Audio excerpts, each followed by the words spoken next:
Ang unang sulat ni Pablo sa mga taga-Tesalonika. Unang kabanata. Mula kay Pablo kasama sina Silas at Timoteo. Mahal kong mga kapatid sa iglesia diyan sa Tesalonika na nasa Diyos Ama at sa Panginoong Hesukristo. Sumainyo nawa ang biyaya at kapayapaan. Mga kapatid, lagi kaming nagpapasalamat sa Diyos dahil sa inyong lahat. At lagi namin kayong binabanggit sa mga panalangin namin. Nagpapasalamat kami kapag inaalala namin ang mabubuti ninyong gawa na bunga ng inyong pananampalataya. Inaalaala rin namin ang pagsisikap na bunga ng pag-ibig ninyo at ang katatagan na bunga ng matibay ninyong pag-asa sa pagbabalik ng ating Panginoong Hesukristo.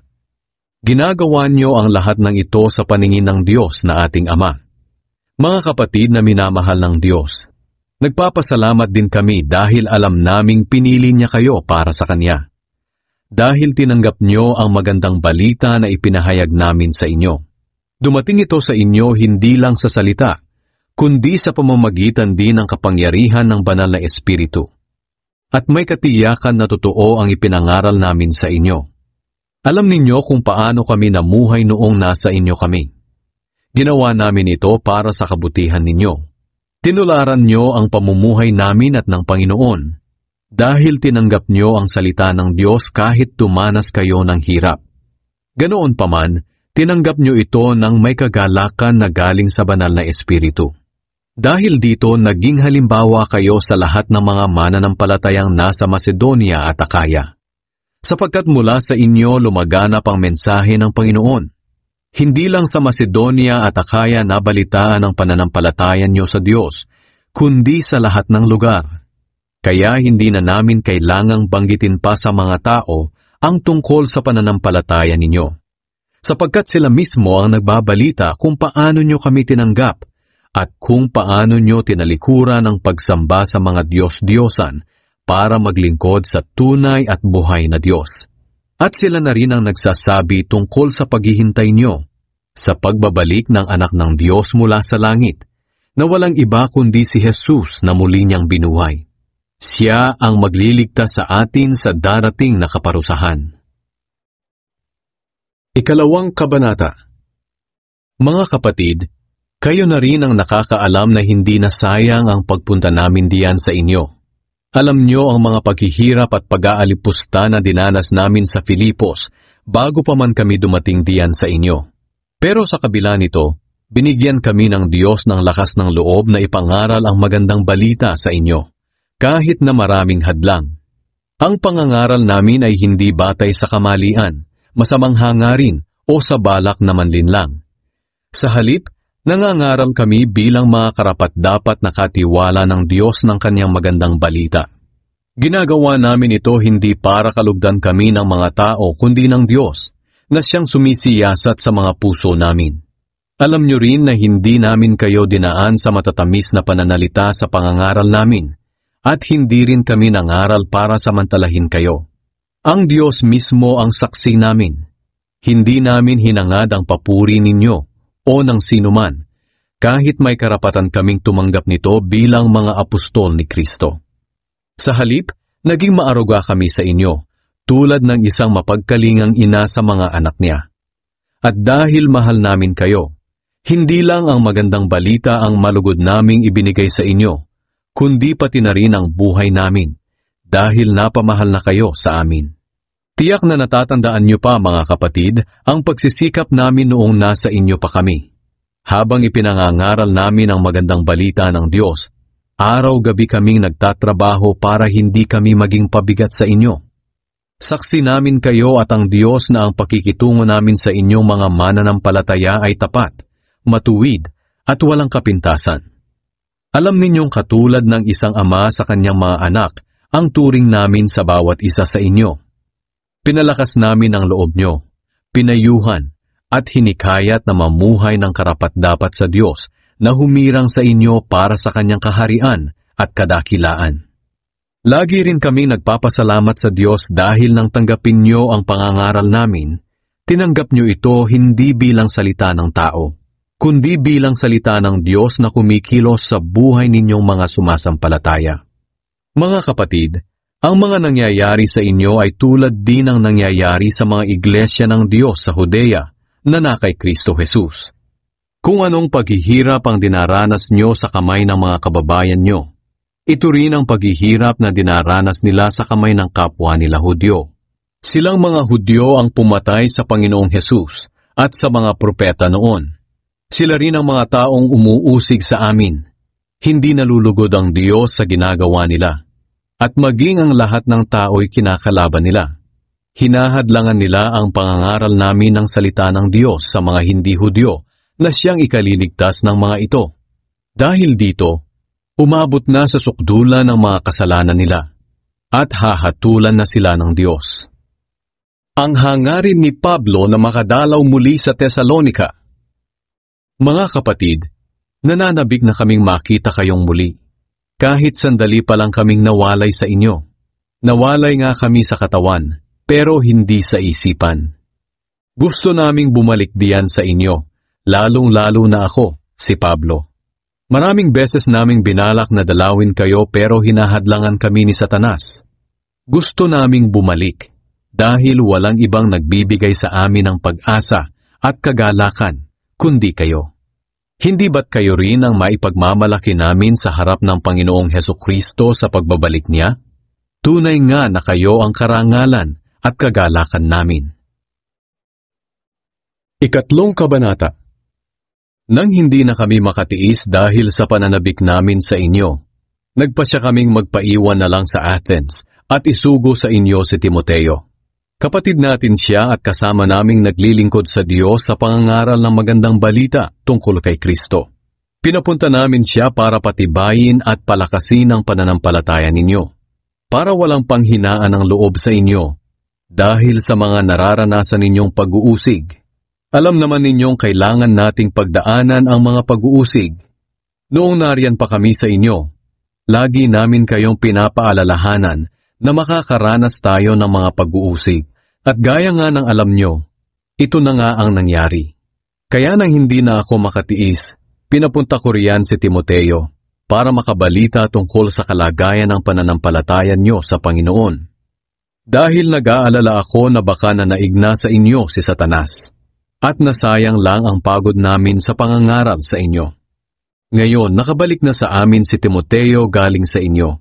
Dala niya ang magandang balita tungkol sa pananampalataya at pag-ibig nyo, ang magagandang alaala ninyo tungkol sa amin, at ang pananabik ninyong makita kami gaya ng pananabik namin sa inyo.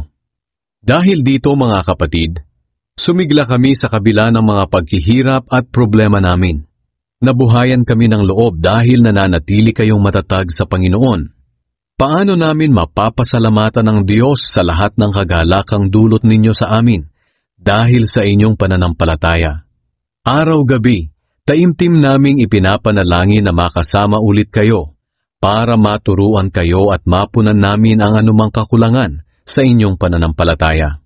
Bigyan nawa kami ng Diyos na ating Ama at ng Panginoong Hesus ng paraan para makapunta riyan sa inyo. Palaguin nawa at pag-alabin din ng Panginoon ang pag-ibig niyo sa bawat isa at sa lahat ng tao, gaya ng pag-ibig namin sa inyo. At dahil dito magiging malakas ang loob nyo, at magiging banal at walang kapintasan ang inyong buhay sa harapan ng ating Diyos Ama sa araw ng pagbabalik ng ating Panginoong Hesus, kasama ang mga pinili niya. Ika-4 na kabanata. Ang buhay na kaaya-aya sa Diyos. Mga kapatid, natutunan niyo sa amin kung paano mamuhay ng kalugod-lugod sa Diyos, at ito nga ang ginagawa ninyo. Hinihiling namin ngayon sa pangalan ng Panginoong Hesus na lalo niyo pa sana itong pag-ibayuhin. Sapagkat alam naman ninyo ang mga utos ng Panginoong Hesus na ibinigay namin sa inyo. Nais ng Diyos na maging banal kayo, kaya lumayo kayo sa sexual na imoralidad.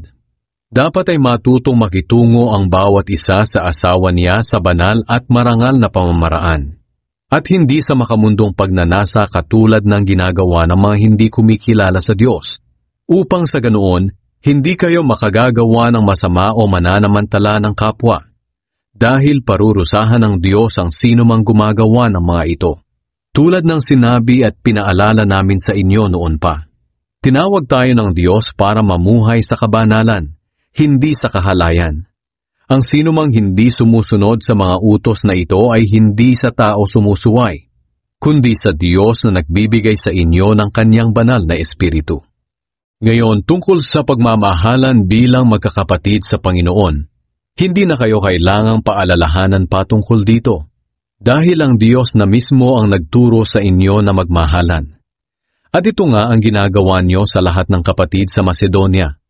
Ganoon pa man, hinihiling namin na lalo pa ninyong pag-ibayuhin ang pag-ibig ninyo. Sikapin ninyong mamuhay ng mapayapa at huwag kayong makikialam sa buhay ng iba. Magtrabaho ang bawat isa para sa ikabubuhay niya, tulad ng ibinilin namin sa inyo. Nang sa ganoon, hindi nyo na kailangang umasa sa iba at igagalang kayo ng mga hindi mananampalataya. Ang pagbabalik ng Panginoon. Mga kapatid, gusto naming malaman niyo ang katotohanan tungkol sa mga namatay na, para hindi kayo magdalamhati gaya ng iba na walang pag-asa.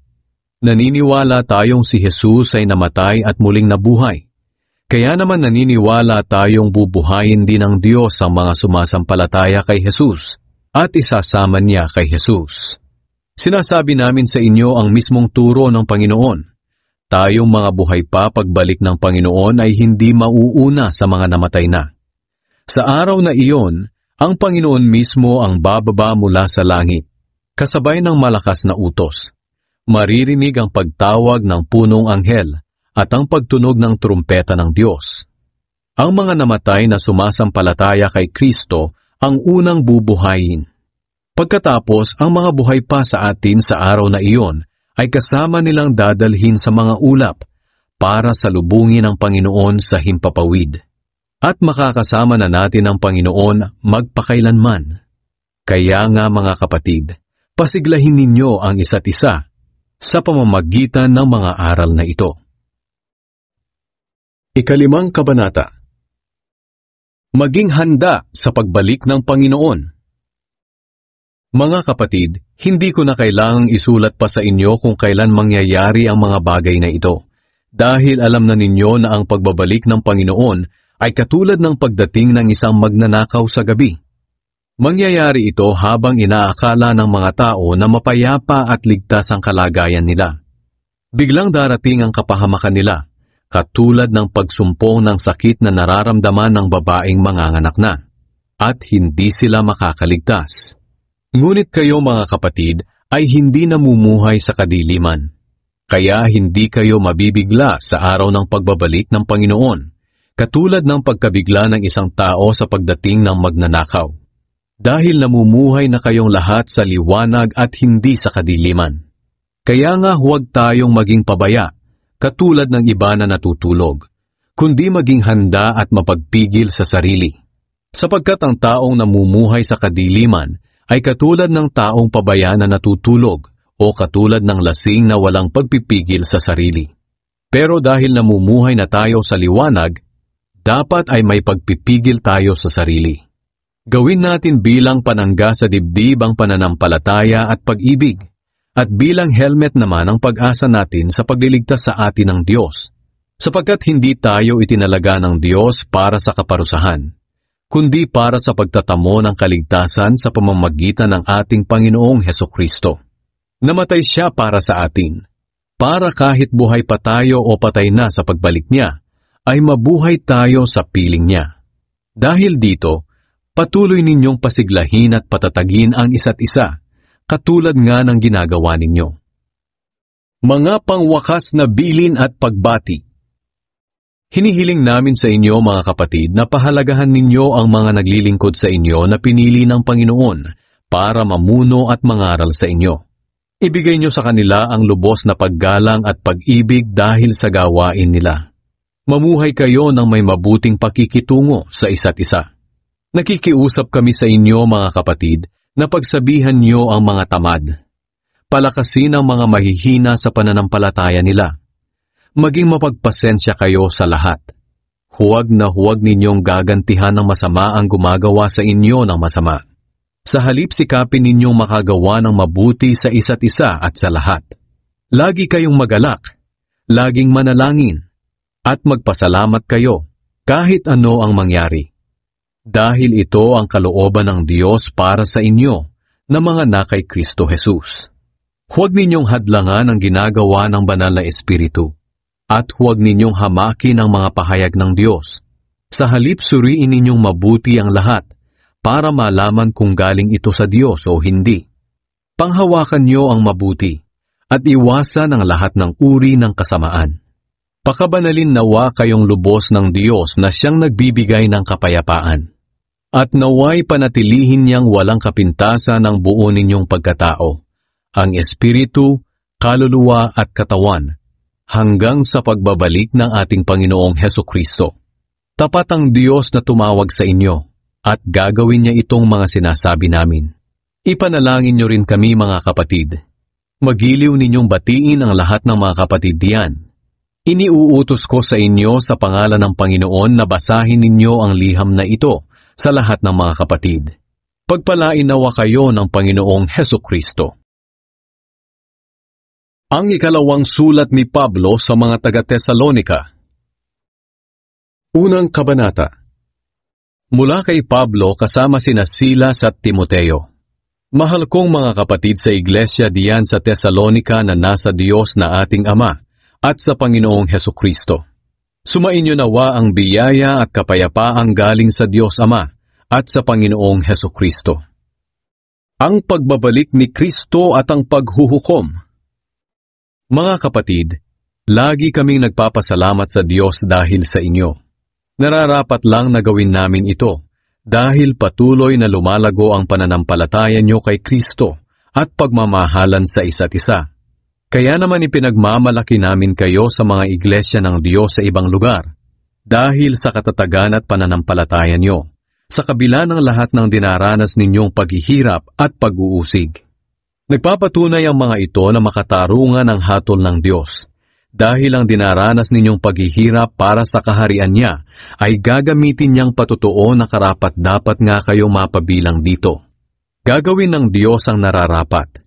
Tiyak na pahihirapan niya ang mga nagpapahirap sa inyo.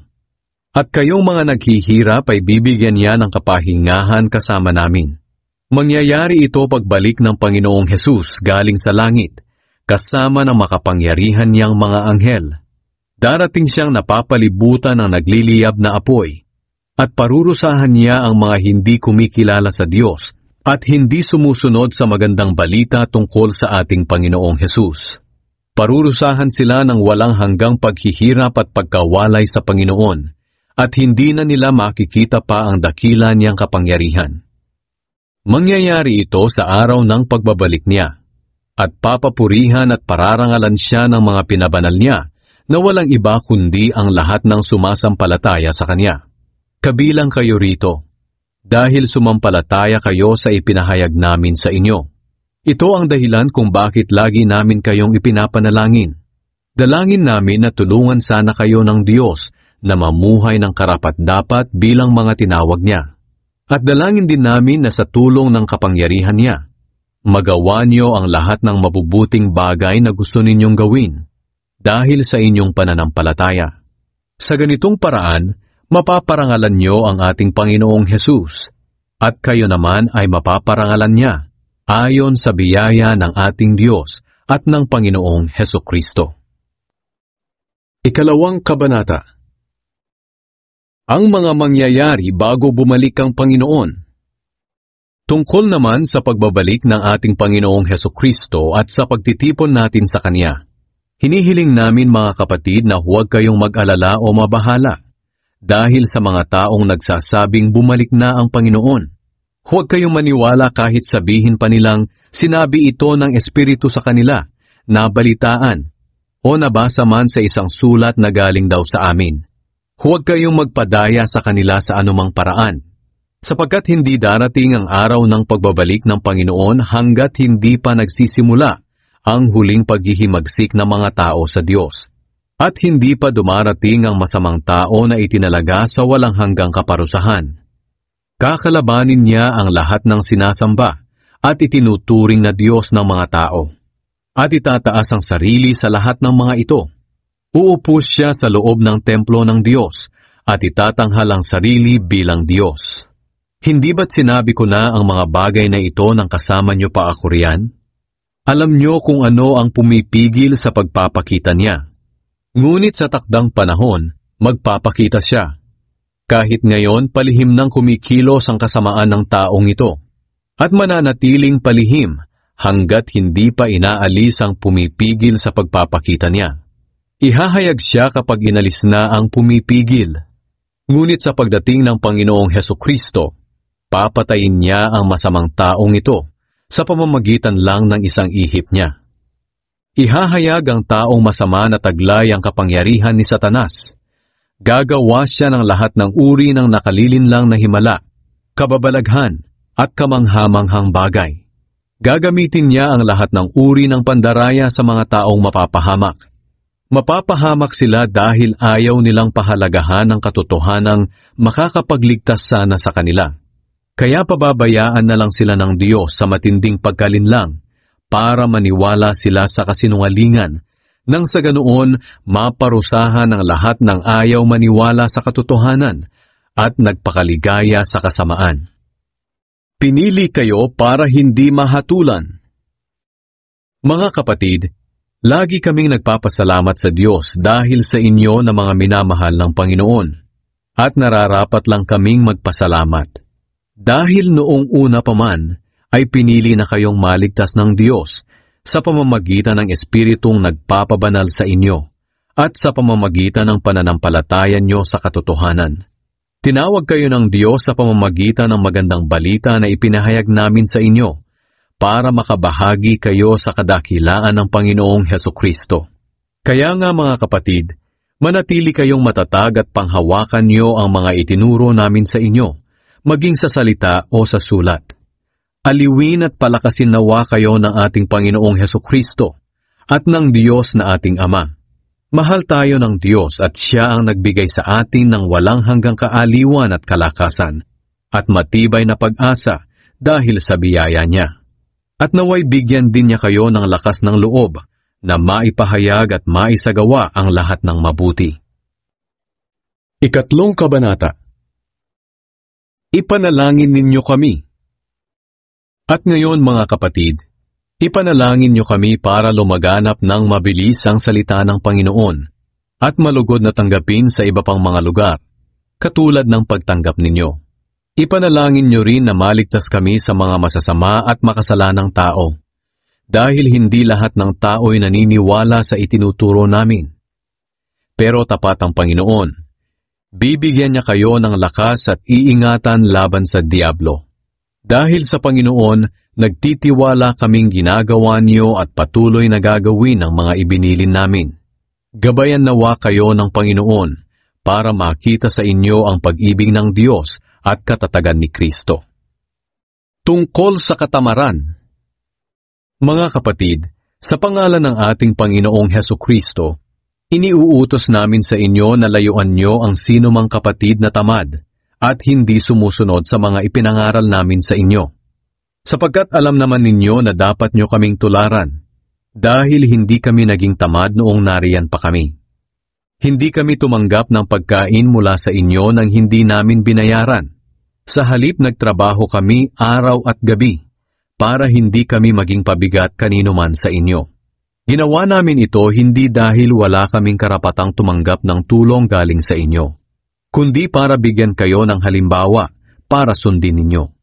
Nang kasama nyo pa kami, sinabi namin sa inyo na huwag pakainin ang sinumang ayaw magtrabaho. Binabanggit namin ito dahil nabalitaan namin na ang ilan sa inyo ay tamad, ayaw magtrabaho, at walang ginagawa kundi makialam sa buhay ng iba. Kaya sa pangalan ng Panginoong Hesukristo, mahigpit naming inuutusan ang mga taong ito na maghanap buhay at huwag makialam sa buhay ng iba. At sa inyo naman mga kapatid, huwag kayong magsawa sa paggawa ng mabuti. Kung mayroon mang ayaw sumunod sa mga sinabi namin sa sulat na ito, tandaan nyo kung sino siya at iwasan para mapahiya siya. Ngunit huwag nyo siyang ituring na kaaway, kundi paalalahanan siya bilang kapatid. Paalam at bendisyon. Naway ang Panginoon na pinagmumula ng kapayapaan ang siya ring magbigay sa inyo ng kapayapaan sa lahat ng pagkakataon, maging anuman ang kalagayan ninyo, at patnubayan nawa kayong lahat ng Panginoon. Akong si Pablo ang mismong sumusulat ng pagbating ito. Binabati ko kayong lahat. Ganito ang ginagamit kong paraan sa lahat ng sulat ko, para malaman nyo na ako nga ang sumulat.